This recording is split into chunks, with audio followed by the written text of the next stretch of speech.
RFI, il est 15h42.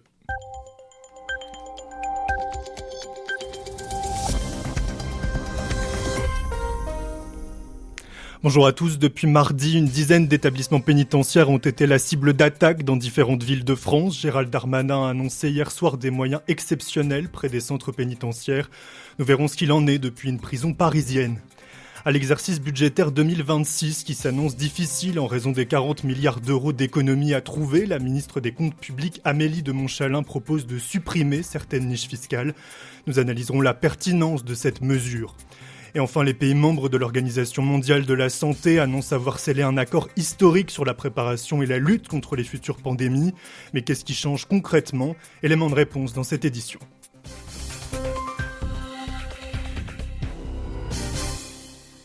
Une dizaine d'attaques contre des centres pénitentiaires et les domiciles de surveillants pénitentiaires ont été recensés depuis dimanche. Les autorités déclarent vouloir établir une vigilance renforcée autour des prisons pour stopper ces opérations de déstabilisation.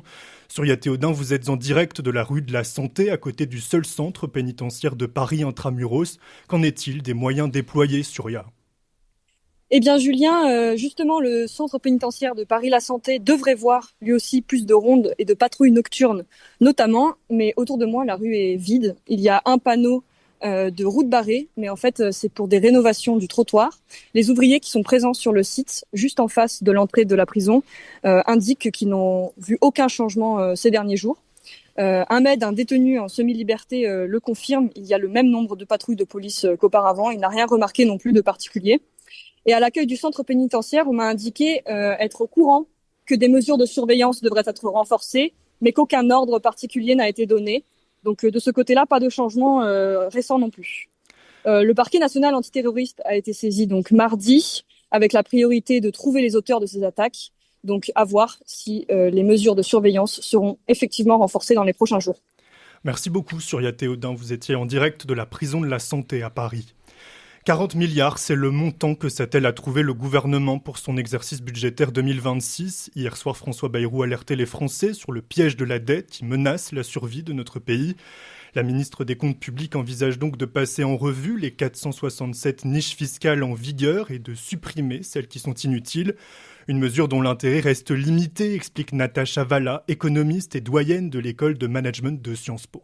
On est soumis tous collectivement à des règles internationales. On sait qu'il y a des règles internationales sur l'impôt sur les sociétés. Il y a des comparaisons internationales sur l'impôt sur le revenu. Les niches, ça biaise la lecture des chiffres. Donc, en tant que tel, une niche, c'est pas très souhaitable à avoir dans un système de prélèvement obligatoire. Ça, c'est le premier point. Deuxième point, ce qu'il faut savoir quand même, c'est que souvent, le discours autour de la niche fiscale, il est employé. C'est un instrument d'un engagement politique. On a envie de se dire, voilà, on veut plus de redistribution, en tout cas une fiscalité plus redistributive, donc on va aller vers les plus aisés pour faire en sorte qu'ils soient plus taxés que d'autres. Donc il faut bien lire ce qu'il y a derrière ce débat sur les niches fiscales, sachant que, in fine, quand même, en termes de rentabilité pour le revenu de l'État, les niches, comme leur nom l'indique, souvent, individuellement, ça ne représente pas grand-chose. Et dans l'actualité internationale, cette rencontre aujourd'hui à Paris entre le secrétaire d'État américain Marco Rubio et l'émissaire spécial pour le Moyen-Orient Steve Witkoff. Lundi, Marco Rubio avait affirmé, 3 jours après une rencontre avec le chef de l'État russe Vladimir Poutine, que les pourparlers en faveur d'une paix en Ukraine étaient sur le point de permettre des avancées. Après l'expulsion de 12 agents consulaires français par Alger, Paris a répliqué mardi en expulsant à son tour 12 agents consulaires algériens. Un gel diplomatique fortement commenté ce matin par la presse algérienne, Théo Prouveau. Oui, l'édition algérienne du journal panafricain Koassi écrivait un nouveau cap vers la rupture. Ce matin, le café avait donc un goût amer dans les rédactions algéroises. Le site d'information algérien, Tout sur l'Algérie, va même plus loin. Les relations qui se réchauffent ont pris un coup de froid. Autre mesure forte prise par Paris, le rappel de son ambassadeur. Le journal d'opposition, Le Matin d'Algérie, analyse, je cite, « Cette décision est une première et cette crise est cette fois-ci partie pour durer ». Le quotidien gouvernemental Ed Moudjahid, lui, va même plus loin. Il écrit ce matin que le responsable de cette affaire n'est autre que le ministre français de l'Intérieur, Bruno Retailleau. Le site Algérie Patriotique s'interroge aussi comment l'Algérie va répondre à l'expulsion de ses agents diplomatiques. Va-t-elle rompre les livraisons de gaz et expulser Total Energy ? En tout cas, pour les autres pays de la région, aucun des grands quotidiens marocains, grands rivales de l'Algérie, n'a fait ses gros titres sur cette crise diplomatique. Un silence révélateur. Merci Théo Prouveau. C'est un accord jugé historique après plus de 3 ans de négociations. Les 194 pays membres de l'Organisation mondiale de la santé ont approuvé ce mercredi un texte commun visant à mieux se préparer et lutter contre les futures pandémies. Mais qu'est-ce qui change concrètement avec cet accord, David Schröder ? Eh bien, s'il faut retenir une chose de cet accord, c'est le mot transfert. Plus précisément, le transfert de technologie. Rappelons-nous, à l'époque du Covid, les pays les plus riches s'étaient emparés des vaccins et des tests dès leur sortie sur les marchés, ce qui avait créé un déséquilibre entre les pays du Nord et du Sud. Le nouvel accord cherche justement à éviter ce genre de décalage. Concrètement, les médicaments, vaccins ou encore les masques devront être repartis entre les pays accompagnés d'un réseau mondial de chaînes d'approvisionnement et de logistique.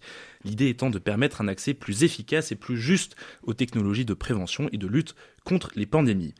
Autre point crucial, le transfert de connaissances. Cette fois, selon le texte, des informations importantes comme la séquence ADN d'un nouveau virus devront être librement échangées. Cette mesure vise un meilleur tractage dès le début d'une éruption. De son côté, l'OMS s'est félicité d'un grand pas en avant. L'accord devra encore être formellement approuvé lors de la prochaine Assemblée mondiale de la santé en mai. Merci beaucoup pour ces précisions. Et David, connaissez-vous le pickleball ? Non, pas du tout. C'est un sport de raquette qui a explosé aux États-Unis ces derniers mois et qui commence à trouver sa place en France. Complémentaire ou concurrent du tennis, les avis sont encore divergents. Hugo Durand a suivi Louis qui pratique les deux sports. Là, on va à Chennevières dans le 94 au CTC, Chennevières Tennis Club, pour faire 1 heure de session de pickle. Joueur de pickle depuis près d'1 an, Louis s'est rapidement pris au jeu de ce nouveau sport. Ce lundi, il rejoint son duo Benjamin. On s'entraîne pas beaucoup, c'est peut-être la 3e fois qu'on s'entraîne, donc on n'a pas encore de routine, mais ça je pense que ça peut être pas mal comme premier... Ça peut être pas mal ça. Le pickleball n'est pas encore très institutionnalisé, même si la Fédération française de tennis l'a pris sous son aile. Pour Louis, nous ne sommes qu'au début de son essor. Je pense pas que ça mange le tennis, mais je pense que les clubs vont devenir des clubs hybrides, où va falloir, pour qu'un club subsiste et se développe bien, etc., je pense qu'il va falloir que les clubs aient du tennis, plus du paddle ou du pickle, ou les 3, ça serait même l'idéal. La France compte déjà 1400 joueurs inscrits au pickleball, selon la Fédération française de tennis.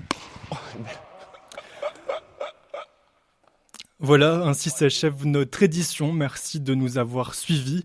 RFI, il est 15h51.